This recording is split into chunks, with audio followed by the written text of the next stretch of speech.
बिस्मिल्लाहिर्रहमानिर्रहीम अस्सलाम वालेकुम दोस्तों, मैं गुलजान बलोच, आप देख रहे हैं मेरा यूट्यूब चैनल। दोस्तों, इस वीडियो में बात करेंगे न्यू वीएफडी को आप किस तरह सेटिंग कर पाएंगे। मुकम्मल तरीका आपको इस वीडियो के अंदर मिलेगी। अक्सर दोस्तों के सवालात हैं कि न्यू इन्वर्टर की सेटिंग किस तरह किया जाए या मुकम्मल वीएफडी की सेटिंग किस तरह होती है, तो तमाम तर तफसीलात इस वीडियो के अंदर मौजूद हैं। उससे पहले आपसे हमेशा की तरह दरख्वास्त होगी, चैनल पर नए हैं तो चैनल को सब्सक्राइब कर दें और वीडियो को लाजमी लाइक करें। तो बढ़ते हैं यहाँ पे अपने वीडियो की तरफ। सबसे पहले दोस्तों बात करें अगर इसमें बेसिक सेटिंग कौन कौन से होते हैं, तो इसमें एक चीज़ है कि यहाँ पे वीएफडी की सेटिंग कंपनी की तरफ से ऑलरेडी कंप्लीटेड है, यानी 3 फेज़ के ऊपर इसकी सेटिंग हुई होती है। तो इसमें कोई ख़ास चेंजिंग करने की ज़रूरत नहीं होगी, ये चीज़ जहन में रखें, ठीक है। यहाँ पे अगर कोई दोस्त सोचता है कि यहाँ पे वीएफडी की बहुत सारी पैरामीटर हैं और मुख्तलिफ़ सेटिंग्स हैं, तमाम के तमाम दोबारा सेट करने पड़ते हैं। इसमें से शामिल है मोटर पैरामीटर, यानी कि P2 के अंदर हो गए, PE के अंदर जो मास्टर सेटिंग में हो गए, ये तमाम तर सेटिंग्स न्यू इन्वर्टर के अंदर क्लियर आपको मिलेंगी। 3 फेज़ के लिए ये डिज़ाइन किया गया है, ठीक है। यहाँ पे अगर आपको 220 पे करना हो तो फिर आप इसकी सेटिंग को चेंज करेंगे, अदरवाइज़ इसकी सेटिंग चेंज करने की आपको ज़रूरत नहीं है। तो VFD की मुकम्मल सेटिंग आप कर पाएंगे बिल्कुल। आप इसको सबसे पहले रीसेट करेंगे, जो कि हर वीडियो में बात करता हूँ, क्योंकि रीसेट करना VFD की लाजमी होती है। यहाँ पे P0 प्रोग्राम बटन प्रेस करेंगे, आपके सामने P0 आ जाएगा। P0 पे आप डेटा एंटर करेंगे तो P000 होगा। तो यहाँ पे नीचे वाला तीर दबाएंगे, P0 17 होगा। तो यहाँ पे 17 पे अंदर डेटा एंटर करेंगे तो 0 होगा। इसको 1 करके आप एंटर करेंगे तो VFD आपका रीसेट हो जाएगा इस तरीके से। तो यहाँ पे बाज़ VFD की जो वायरिंग है प्लस माइनस पर की हुई है यहाँ पे, तो रीसेट करने के फ़ौरन बाद POFF का भी फॉल्ट आ सकता है और SP1 का भी फॉल्ट आ सकता है। तो उसमें घबराने की ज़रूरत नहीं है, मैं आपको सेटिंग का तरीका बता दूंगा। और उसमें डायरेक्ट अगर यहाँ पे रीसेट करने के बाद फ़ौरन आप चला लेंगे, VFD स्टार्ट होगा, रनिंग लेगा, लेकिन VFD ट्रिप होगा, अंडर वोल्टेज का ट्रिप दे देगा UU का, ठीक है। ये सबसे पहली फ़ॉल्ट होगी। और दूसरी फ़ॉल्ट इसकी OU3 हो सकती है, क्योंकि इसकी अगर वोल्ट लिमिट ज़्यादा हो, इनपुट में वोल्ट ज़्यादा है और लिमिट कम रखी हुई हो सेटिंग में, तो OU3 भी आ सकती है। उसका भी हल करने का तरीका मैं आपको समझाऊंगा। और इसमें फ़ौरन अगर OU3 POFF वगैरह कुछ भी नहीं आ रहा है, इस तरीके से जिस तरह आप देख रहे हैं यहाँ पे 50 हर्ट्ज़ आ रहे हैं, तो आप रन जब करेंगे तो UU यानी कि अंडर वोल्टेज का फॉल्ट आएगा। तो यहाँ पे आप देख सकते हैं,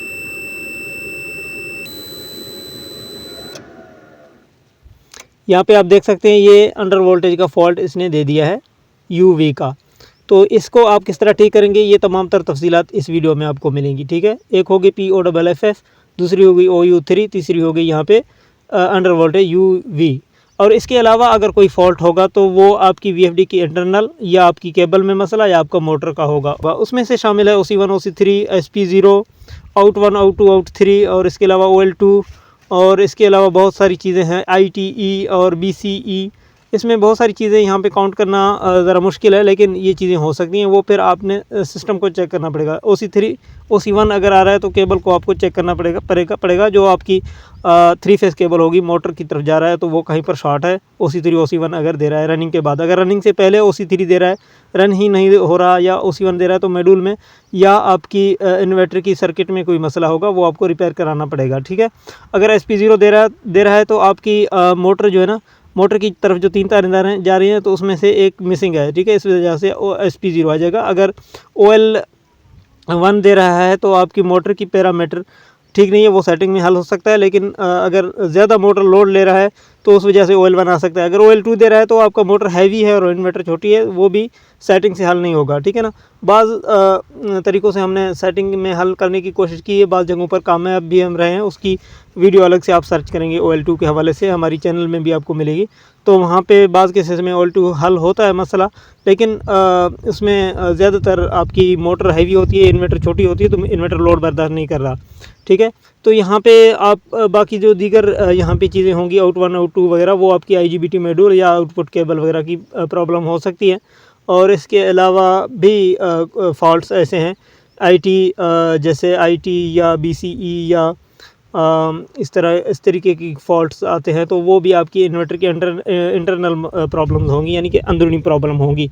तो यहाँ पे बाकी जो सेटिंग में हल होने वाले फॉल्ट्स हैं उसकी बात की जाए तो सबसे पहले POFF का अगर फॉल्ट हो जाए यहाँ पे इन्वर्टर के ऊपर रीसेटिंग के बाद या वैसे न्यू इन्वर्टर पर, तो वहाँ पे आपने प्रोग्राम बटन दबाना है। सिंपली आपने PB की सेटिंग में आना है और PB00 पे एंटर करना है और यहाँ पे आपको रीसेट करने के बाद 1 मिलेगा, तो 0 करके आप जैसे एंटर करेंगे POFF का फॉल्ट ख़त्म हो जाएगा। अब इसमें रीसेट करने के बाद क्यों नहीं आ रहा है, इसका वजह यह है कि इसकी वायरिंग जो है ना सोलर की, वो RST पे किया हुआ है, और जिसकी वायरिंग अगर प्लस माइनस पर होगी उस पर रीसेटिंग के बाद POFF का फॉल्ट आ जाएगा। ठीक है, तो उसकी सोल्यूशन मैंने आपको बता दी। अब अगर OU3 का फॉल्ट आ रहा है तो उस पर फ़ौरन आपने PE की मास्टर सेटिंग में जाना है, डेटा एंटर करना है PE पे, P00 फिर एंटर, यहाँ पर कोड डालें एहतियात से, क्योंकि यहाँ पे मास्टर सेटिंग है। दीगर बाकी जो पैरामीटर्स हैं इसमें अपनी तरफ से आपने बिल्कुल भी छेड़ना नहीं है, क्योंकि फिर आपकी इन्वर्टर डैमेज हो सकता है। तो PE01 यहाँ पे पासवर्ड आपने देखी है कि 40721, आगे PE07 में जाए। अच्छा, PE07 में डेटा एंटर करें, यहाँ पे आपको लिमिट जो 800 मिल रहा है, यहाँ पे 900 करेंगे OU3 का फॉल्ट ख़त्म होगा। अगर 800 से कम है तो 800 करेंगे, OU3 का फॉल्ट ख़त्म होगा।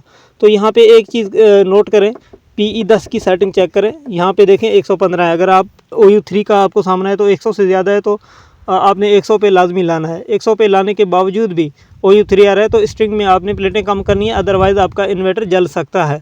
और OU3 के ख़त्म करने का जो वोल्ट लिमिट सेट होती है वो होती है PE07 में। और यहाँ पे अगर इनपुट में आपकी स्ट्रिंग जो है ना इतने ज़्यादा नहीं है, एक स्ट्रिंग में प्लेटें ज़्यादा नहीं है, तब भी OU3 आ रहा है, यानी कि 800 को वोल्ट क्रॉस कर रहे हैं, तो PE10 की सेटिंग आपने चेक करनी है। इसका बेसिक रोल ये है PE10 की, यहाँ पे जितने % आप बढ़ाएंगे उतने % आपके वोल्टेज ज़्यादा आएंगे आपके इन्वर्टर में। ठीक है ना, यहाँ पे कोई मसनूई तरीके से बूस्ट होते हैं। ठीक है, यहाँ पे अगर आप देखेंगे 110, 112, 115, 120 जितने भी सेट हैं आपने यहाँ पे नॉर्मलाइज करने हैं, क्योंकि 100 आप सेट करेंगे, जितने भी आपकी प्लेटों की वोल्टेज होंगे उतने फिर आपके इन्वर्टर में शो होंगे, तो आपकी VFD में OU3 का मसला नहीं होगा।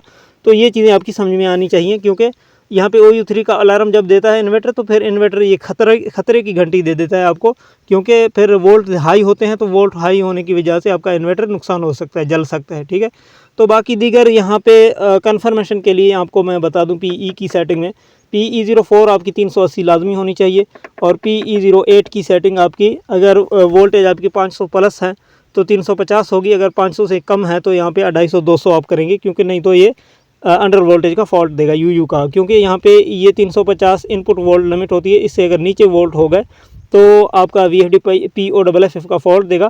अब यहाँ पे 350 से कुछ ज़्यादा है, 450 या 500 है, वहाँ पे फिर लोड पे वोल्टेज को डाउन होना है, तो डाउन होने की सूरत में अंडर वोल्टेज हो सकता है। उस सूरत में आप PE08 की सेटिंग को 350 से 250, 200, 150 तक आप कम कर सकते हैं। चीज़ें नोट करें, बहुत अहम चीज़ें हैं। ठीक है, यहाँ से PE की दीगर जो पैरामीटर हैं आपने चेंज करने की ज़रूरत नहीं है। अब क्योंकि PE में आ गए हैं, तो OL2 का फॉल्ट अगर आ जाए तो PE11 की सेटिंग में आपने 050 करके सेट लाजमी करना है, क्योंकि OL2 का फॉल्ट बाज़ दफ़ा PE11 की सेटिंग हाई होने की वजह से आता है। यहाँ पे अगर 100 पे OL2 दे रहा है तो आपने 050 पे करके ज़रूर ट्राई करना है। अब यहाँ पे POFF का फॉल्ट भी आपके सामने मैंने आपको बता दिया, और OU3 का भी बता दिया। अब बारी है अंडर वोल्टेज यानी UV फॉल्ट का, तो उसको आप किस तरह हल करेंगे, उसके लिए आपने PB में आना है। PB में आने के बाद आपने PB05 में जाना है। 5 में अगर रीसेट करने के बाद आप देखेंगे यहाँ पे 00 आपको मिलेगा, तो इसको आपने 50 हर्ट्ज़ पे सेट कर देना है। जैसे यहाँ पे 50 हर्ट्ज़ पे यहाँ पे सेट करेंगे, डेटा एंटर करें, तो ये अंडर वोल्टेज का UV का फॉल्ट नहीं आएगा। ईज़िली आप अपने VFD को फिर रन कर सकते हैं। यहाँ पे आप देख सकते हैं मैंने रन किया है, तो ये आप देख सकते हैं कि शाम का टाइम है, पहले अंडर वोल्टेज हो रहा था, अभी नहीं हो रहा। तो अभी मैं इसको बंद कर देता हूँ, क्योंकि इसको लो फ्रीक्वेंसी पे मुझे चलाना नहीं है। तो यहाँ पे आपने देख लिया है। और इसके अलावा न्यू इन्वर्टर में PB04 की सेटिंग की वैल्यू अगर मैं आपको समझा दूँ, तो यहाँ पे आप देख सकते हैं कि PB04 की सेटिंग आप अपने वोल्टेज के मुताबिक करेंगे। अगर PB05 की सेटिंग को 50 हर्ट्ज़ पे सेट करने के बावजूद भी अंडर वोल्टेज का फॉल्ट आ जाए, तो PB04 को आपने बढ़ाना है। जैसा कि रीसेट करने के बाद यहाँ पे आपको ये 80 देखने को मिलेगा, 080। तो आपने 10% ऊपर करके ट्राई करते हुए और चेक करते हुए, ये आपके लिए ऑप्शनल है, क्योंकि आपके इनपुट वोल्ट के हिसाब से ये अपडेट होता रहेगा। अब यहाँ पे मैं कोई फ़िक्स लिमिट आपको यहाँ पे बता नहीं सकता। इस वजह से PB04 की सेटिंग हमेशा आपने चलाते हुए 10% कम ज़्यादा करते हुए चेक करते जाना है। जहाँ पे ठीक चले वहाँ पे आपने रखना है। यहाँ पे दो प्रॉब्लम हो सकती हैं। एक, आपकी VFD जो है ना आउटपुट वोल्टेज को डाउन करेगा और आउटपुट फ्रीक्वेंसी भी डाउन करेगा अगर यहाँ पे बिला वजह PB04 की सेटिंग ज़्यादा होगी। तो अब यहाँ पे मेरे जो वोल्ट आ रहे हैं उसके मुताबिक मैं इसको 95 ही रखता हूँ, क्योंकि इसमें फिर मेरा ट्यूबवेल सही चलता है। इसमें दूसरा प्रॉब्लम ये होनी है कि अगर आपके वोल्टेज ज़्यादा आ रहे हैं, PB04 की सेटिंग कम होगा तो ये फ्रीक्वेंसी फ्लक्चुएशन करेंगे, यानी कि अप डाउन ज़्यादा होंगे, 4-5 फ्रीक्वेंसी का जंप मारेगा तो मोटर भी झटका देगा और पाइप भी हिलेगा, मज़ा नहीं करेगा, पानी आगे पीछे होगा। तो उस सूरत में आपने PB04 की सेटिंग को ज़्यादा कर देना है, ठीक है। तो 5-5, 10-10% ऊपर नीचे करके जहाँ पे भी ठीक चले वहाँ पे PB04 की सेटिंग आपने रख देनी है। बाकी इसमें दीगर जो पैरामीटर्स हैं वहाँ पे एक चीज़ ये हो सकती है, अगर ज़्यादा वोल्ट आपकी इनपुट में आ रहे हैं PB07 रीसेटिंग के बाद या न्यू इन्वर्टर की 130 पे आपको देखने को मिलेगा, तो यहाँ पे आपने 150 करके डेटा एंटर करना है ताकि ये आपकी ये प्रॉब्लम ना करे, ठीक है। तो बाकी जो इसमें पैरामीटर्स हैं वो आपने चेंज करने की आपको ज़रूरत नहीं है। हाँ, जो OL1 के हवाले से मैंने बात की तो P2 में आ जाए मोटर पैरामीटर दुरुस्तिंग के लिए न्यू इन्वर्टर में। P201 में मोटर के किलोवाट सेट होते हैं, जो कि OL1 अगर आ रहा है तो आपने यहाँ पे देखना है कि मोटर के मुताबिक किलोवाट आपके सेट हैं या नहीं सेट है। अगर आप यहाँ पे देख रहे हैं कि 15 किलोवाट का आपका मोटर यहाँ पे 15 है, फिर भी OL1 दे रहा है, तो इसका मतलब ये होगा कि आपका मोटर एक्स्ट्रा लोड ले रहा है, ज़्यादा एम्पेयर ले रही है, तो उसमें आपकी मोटर में प्रॉब्लम आ सकती है।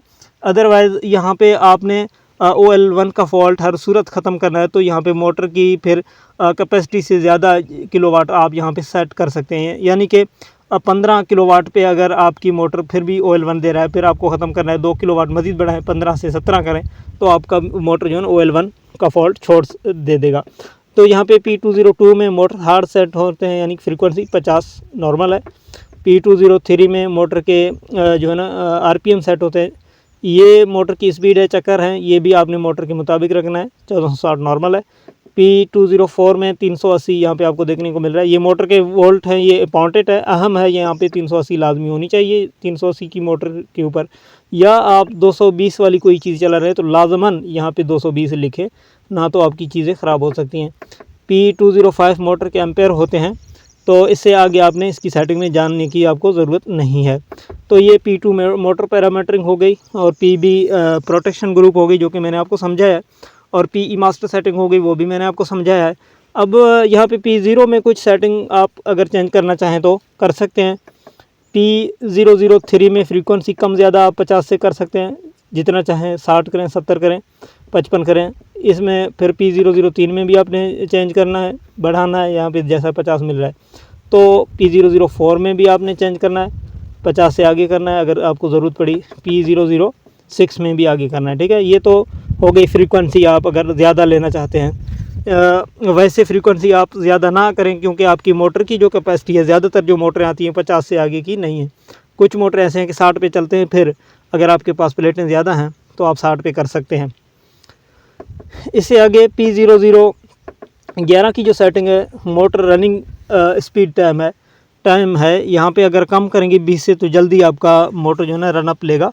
तो उसमें ये हो सकता है कि मोनोब्लॉक सिस्टम पर ये 10 पे रखना चाहिए, जैसा कि यहाँ पे आपको नॉर्मल 20 में मिल रहा है, तो आपने यहाँ पे 10 पे रखना है, क्योंकि आपका मोटर सूट अच्छी तरीके से मारे और उसमें पानी उठाने में प्रॉब्लम ना हो, ठीक है ना। यहाँ पे 10 पे कर दें, ये वही सेटिंग होती है जो कि फ्रीक्वेंसी कोई वो टाइमिंग को घटाता है और तेज़ी से फ्रीक्वेंसी उठते हैं, ठीक है। P0011 पे ये एक अहम चीज़ हो सकती है। P0012 की सेटिंग भी सेम P0011 की सेटिंग P011 की सेटिंग की तरह रखें, क्योंकि इसमें फ्रीक्वेंसी बंद होने का टाइम है, ये हमेशा बराबर होनी चाहिए।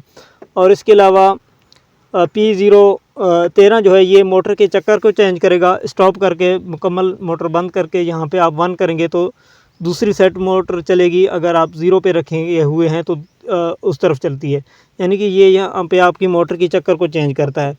और यहाँ पे P017 जो है ना, वो पैरामीटर रीसेट के लिए होती है, जो कि मैंने सबसे पहले आपको समझाया था।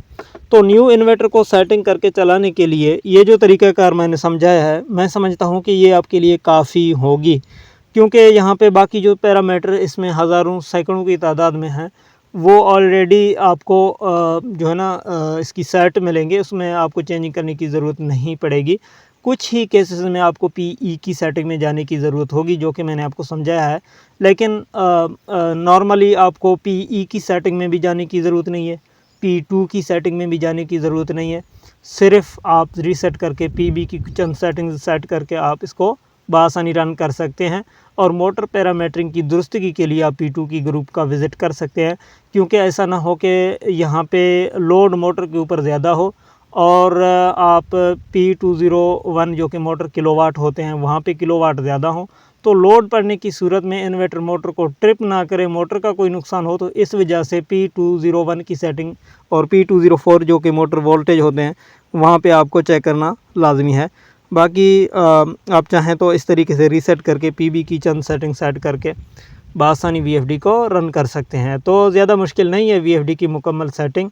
इस तरीके से रीसेट करके बस चंद अहम सेटिंग्स जो मैंने आपको समझाई वीडियो में कर लें, फ़ौरन से भी अपने इन्वर्टर को नया हो पुराना हो जो भी हो चला लें। उम्मीद काफ़ी होगी कि वीडियो आपके लिए इन्फॉर्मेटिव रही होगी। अगर वीडियो अच्छी लगे लाइक कमेंट शेयर ज़रूर करें। अपना बहुत सारा ख्याल रखें। इजाज़त दें। अल्लाह हाफ़िज़।